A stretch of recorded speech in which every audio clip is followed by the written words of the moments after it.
Welcome to my little video. This is a guitar that I made specifically to use with MIDI,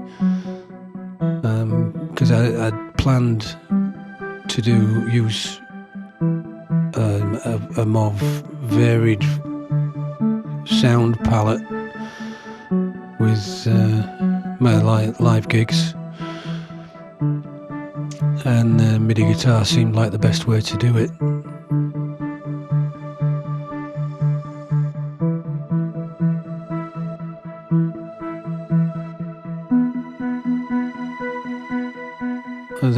This first song is probably a bit more complex than the second, but it starts just with the MIDI guitar.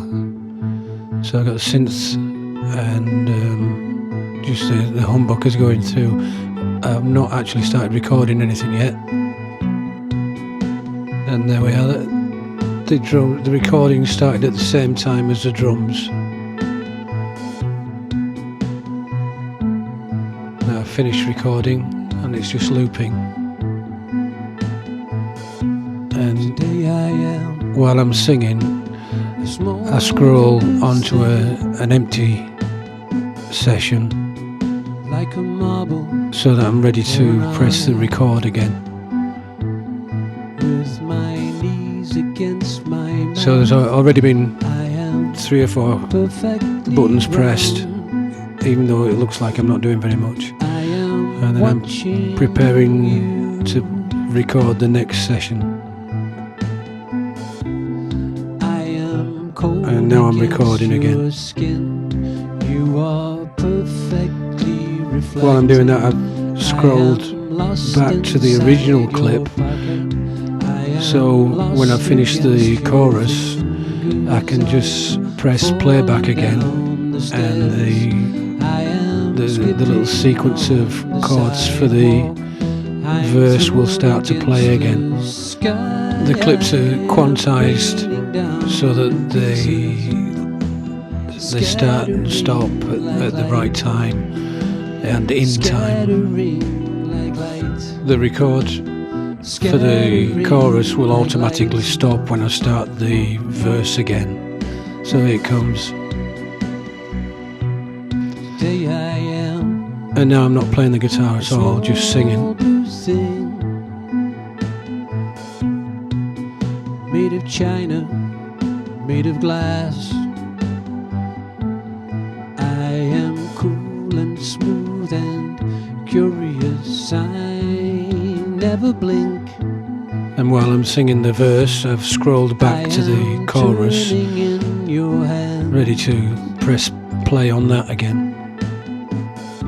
And there it goes. I am cold against your skin, you are perfectly reflected, I am lost inside your and I'll have scrolled back to the verse while I'm singing the chorus, so I'm ready to press play for the verse when the chorus is over.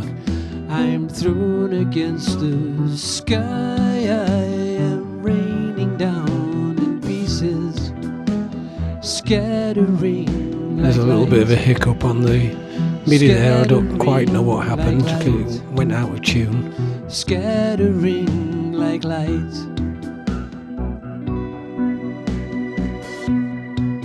And then we're back into the verse sequence again. Pick up a plectrum and throw a switch on the MIDI controller. So then I'm onto the GR55 pickup, and I can use that. Made of china, so I've disarmed the synthesizers so that they're not playing when I'm playing a little bit of lead guitar over the top. If the synths were playing at the same time and there's a bass sound as well, and playing lead and synth and bass in unison would probably sound quite terrible. so disarming those instruments makes it sound a bit better. Right, so I used the GR55 heavy guitar sound with a lot of gain. Now I've switched it back to the humbucking pickups, and I'll have gone down to an empty session so that I can drop back in and I'm playing live again. So the recorded clips have stopped now, and I'm on an empty clip so that I can keep the drums going and the synths that have been rearmed. And I forgot to stop the drums and decided to turn them down with the touchpad. Since making this video, I've assigned an expression pedal to operate the volume, but there's lots of other parameters I could operate in the same way.